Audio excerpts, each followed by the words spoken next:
मान लो कि प्रतिबिंब जो होगा यानी हमारा ऑब्जेक्ट को, यानी अगर हम लोग ऑब्जेक्ट को रखते हैं कहां पे, सेंटर ऑफ कर्वेचर के पास, तो ऑब्जेक्ट का डिस्टेंस हम लोग को यू से रिप्रेजेंट करते हैं। ऑब्जेक्ट का जो डिस्टेंस होगा किससे रिप्रेजेंट करेंगे, यू से।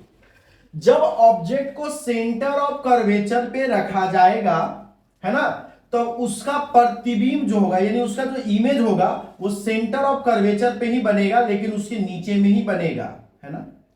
यहां पर जब एक ऐसा केस आता है, जैसे आपसे क्वेश्चन पूछेगा ना कि किस प्लेस पे, जैसे तुमने पूछा ना कि सर क्या क्वेश्चन बनेगा, तो क्वेश्चन ये बन सकता है आपका कि किसी भी ऑब्जेक्ट को दर्पण के सामने किस जगह पे, है ना, दर्पण के सामने किस जगह पे रखा जाए कि उसका ऑब्जेक्ट का हाइट और इमेज का हाइट जो होगा दोनों इक्वल हो जाएगा। तो क्या आंसर आएगा, सेंटर ऑफ कर्वेचर। क्या आंसर आएगा, सेंटर ऑफ कर्वेचर। कब, जब ऑब्जेक्ट का डिस्टेंस और ऑब्जेक्ट की हाइट और इमेज की हाइट इक्वल होने की बात होती हो। अब दूसरा बात समझो, इसी में ऑब्जेक्ट का डिस्टेंस और इमेज का डिस्टेंस भी सेंटर ऑफ कर्वेचर पे रखने में ही होता है।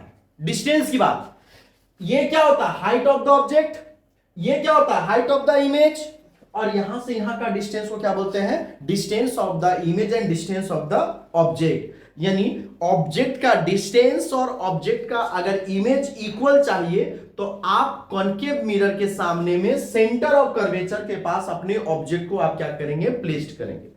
क्लियर हो गई बात।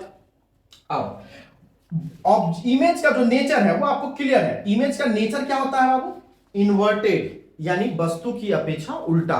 अगर कोई ऑब्जेक्ट जो होगा वो ऑब्जेक्ट अगर इस फॉर्मेट में है तो इमेज आपका क्या बनेगा, इस फॉर्मेट में बनेगा। इसको बोलते हैं इन्वर्टेड इमेज। क्या बोलेंगे, इन्वर्टेड।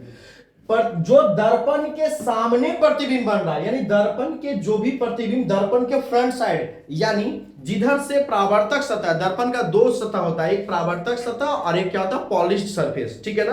तो दर्पण के रिफ्लेक्टिंग सरफेस के साइड में अगर प्रतिबिंब बन रहा हो, कोई भी दर्पण हो, तो वो रियल इमेज बनाएगा। क्या बनाएगा, रियल इमेज। और दर्पण के पीछे बनने वाले प्रतिबिंब को हम लोग क्या बोलेंगे, वर्चुअल इमेज बोलेंगे। क्या बोलेंगे, वर्चुअल। अब आपको ये सब चीजों को याद नहीं करना है कि कनकेव मिरर कौन सा प्रतिबिंब बनाता है, रियल या वर्चुअल। तो आपको जहां पे कनकेव मिरर एक ऐसा मिरर है जो रियल इमेज और वर्चुअल इमेज दोनों बनाता है। फिर क्वेश्चन, क्या पोल और फोकस के बीच में इमेज बनेगा, नहीं, पोल और फोकस के बीच में इमेज नहीं बनेगा। ये चीजें क्लियर हो गई। अब तुम्हारा पास नेक्स्ट जो पोजीशन है, नेक्स्ट पोजीशन में आप ऑब्जेक्ट को कहां रख सकते हो, फोकस, यानी ऑब्जेक्ट को रख सकते हैं कहीं पर भी फोकस और सेंटर ऑफ कर्वेचर के बीच में। कहां पे रखेंगे बच्चों, फोकस और सेंटर ऑफ कर्वेचर के बीच में। जब यहां पे रखेंगे तो एक प्रकाश की किरणें यहां से आएंगी और फोकस से गुजर जाएगी, यानी जो प्रकाश की किरण प्रिंसिपल एक्सिस के पैरेलल होगा वो कहां से गुजरेगा, कहां से गुजरेगा, फोकस से गुजरेगा। एक गुजर गया। दूसरे प्रकाश की किरणों को हम पोल से गुजारते हैं, तो पोल से गुजारेंगे तो ये कुछ ऐसे जाएगा और यहां पे जाकर मिलेगा, ठीक है ना। अब ध्यान से देखिए इस सिचुएशन में आपका, अगर हम बात करें आपका ऑब्जेक्ट का, अगर हम बात करेंगे तो आपका ऑब्जेक्ट ये था और आपका जब इमेज बना है तो आपका इमेज ये बन रहा है। आपका इमेज क्या बन रहा है बच्चों, ये बन रहा है। अब बताओ इस इमेज का जो हाइट है ऑब्जेक्ट के हाइट से लार्जर है या स्मॉलर है, लार्जर है। यानी यहां पर मैग्निफिकेशन, अब एक मैग्निफिकेशन भी टर्म पढ़ाएंगे। मैग्निफिकेशन क्या होता है, it is the ratio of height of the image and height of the object, है ना। तो मैग्निफिकेशन एक से कम भी होगा, एक के बराबर भी होगा और एक से लार्जर भी होगा। तो इन सारी चीजों पे भी आपका क्वेश्चन बनेगा, तो उसकी भी बात करेंगे। तो अभी आप ध्यान से समझो, जैसे जैसे ऑब्जेक्ट का डिस्टेंस को मैं कम कर रहा हूं, कम करने का मतलब यह हो रहा है कि जैसे जैसे ऑब्जेक्ट का डिस्टेंस को दर्पण के नजदीक ला रहे हैं, वैसे वैसे उस ऑब्जेक्ट का जो इमेज बन रहा है वो दर्पण से दूर होता हुआ जा रहा है। जब हम अनंत पे किसी ऑब्जेक्ट को रखे थे तो फोकस पे बना था। जब अनंत और सेंटर ऑफ कर्वेचर के बीच में रखे थे तो फोकस और सेंटर कर्वेचर के बीच में बना था। जब हम सेंटर ऑफ कर्वेचर पे रखे तो सेंटर ऑफ कर्वेचर पे ही बना। जब हम सेंटर ऑफ कर्वेचर और फोकस के बीच में रखें तो प्रतिबिंब सेंटर ऑफ कर्वेचर और इंफिनिटी के बीच में बना। एक और पोजीशन हमारा रियल इमेज का बनता है। ऑब्जेक्ट को मैक्सिमम अगर रियल इमेज फाइंड आउट करना हो, अगर उत्तल दर्पण के सामने किसी भी ऑब्जेक्ट का अगर रियल इमेज बनाना हो तो आप मैक्सिमम फोकस तक रख सकते हैं। जब आप फोकस पे रखेंगे तो एक प्रकाश की किरणें जो होंगी वो पैरेलल हो जाएंगी। एक प्रकाश की किरणें क्या हो जाएंगे बच्चों? पैरेलल। और एक प्रकाश की किरणें अगर हम यहां से क्रॉस करवाते हैं तो ये भी चला जाएगा। यानी ये दोनों केसेस में, ये दोनों लाइट में, ऐसे केस में ये दोनों प्रकाश की किरणें एक दूसरे के पैरेलल हो जाएगा। क्या हो जाएगा? पैरेलल।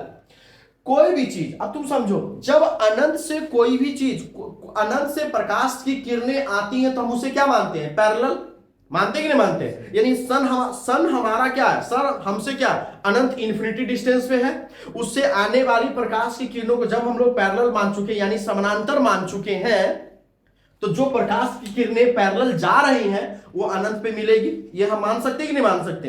यानी जो प्रकाश की किरणें समानांतर यानी रिफ्लेक्शन के बाद समानांतर जा रही हैं वो अनंत पे मिलेगी, ऐसा हम लोग एज्यूम करते हैं और हम लोग ये मानते हैं और उसका प्रतिबिंब। यानी यहां पर क्वेश्चन, जब ऑब्जेक्ट को, यहां पर बात जो सीखने को मिला कि जब किसी ऑब्जेक्ट को फोकस पे रखेंगे तो उसका प्रतिबिंब जो होगा, यानी जब ऑब्जेक्ट हमारा फोकस पे रखाएगा तो उसका जो इमेज होगा वो कहां पे बनेगा बच्चों? इन्फिनिटी पे बनेगा। कैसा? इमेज का नेचर क्या होगा? इन्वर्टेड होगा। क्या होगा? इन्वर्टेड। वस्तु की अपेक्षा हाईली लार्ज, वस्तु की अपेक्षा क्या हो जाएगा? बहुत लार्ज होगा, खूब लार्ज हो जाएगा। ठीक है ना? और इसके डिफरेंट डिफरेंट सिचुएशन पे पहले हम लोग यूज भी करते थे ऑब्जेक्ट को देखने के लिए, उसका भी हम बात करेंगे। ठीक है? तो ये क्या हो जाएगा? वस्तु की अपेक्षा बहुत लार्ज हो जाएगा। यहां तक, इस केसेस में यहां तक वस्तु वास्तविक प्रतिबिंब यानी रियल प्रतिबिंब बनाता है। यहां पर के प्रतिबिंब को पर्दे पे उतारा जा सकता है, यानी रियल ऑब्जेक्ट, रियल इमेज को पर्दे पे उतारा जा सकता है, वर्चुअल इमेज को पर्दे पे उतारा नहीं जा सकता। अब इसके आगे एक बात करते हैं, इसके आगे एक और बात करेंगे। इसके आगे हम लोग एक और बात करने वाले हैं। अब बात क्या करने वाले उसको समझिएगा कि अगर इसी केस में ये क्या है? कौन सा दर्पण है? जल्दी बोलो। यानी हिंदी में क्या बोलेंगे? अवतल दर्पण। क्या बोलेंगे बच्चों? अवतल दर्पण। ठीक है? अब आइए, इसको क्या बोलते हैं? जल्दी जल्दी बोलो, इसको क्या बोलेंगे? इसको क्या बोलेंगे? यहां तक ऑब्जेक्ट को रख चुके हैं ना, अब मेरे पास ऑप्शन क्या है ऑब्जेक्ट रखने का? पोल और फोकस के बीच में। सबसे ज्यादा अगर बच्चों को डिफिकल्ट आता है तो यही का सिचुएशन आता है। ठीक है ना? एक ऐसा केस है जब ऑब्जेक्ट को यहां पर रखेंगे तो आभासी प्रतिबिंब बनेगा। आभासी प्रतिबिंब दर्पण के आगे बनता है या पीछे? पीछे बनता है। ठीक है? चलिए, एक प्रकाश की किरणें प्रिंसिपल एक्सिस के पैरेलल की है तो ये परावर्तन के बाद फोकस से गुजर जाएगा। एक प्रकाश की किरणों को दो तरीके से कर सकते हैं, या तो इस पे डायरेक्ट ऐसे भेजेंगे और ये सेंटर ऑफ कर्वेचर से गुजारेंगे तो ये पैरेलल भी नहीं हो रहा है, ये फैलता हुआ जा रहा है। या आप यहां से भी कर सकते हो, यहां पर दोगे तो ये ऐसे चला जाएगा।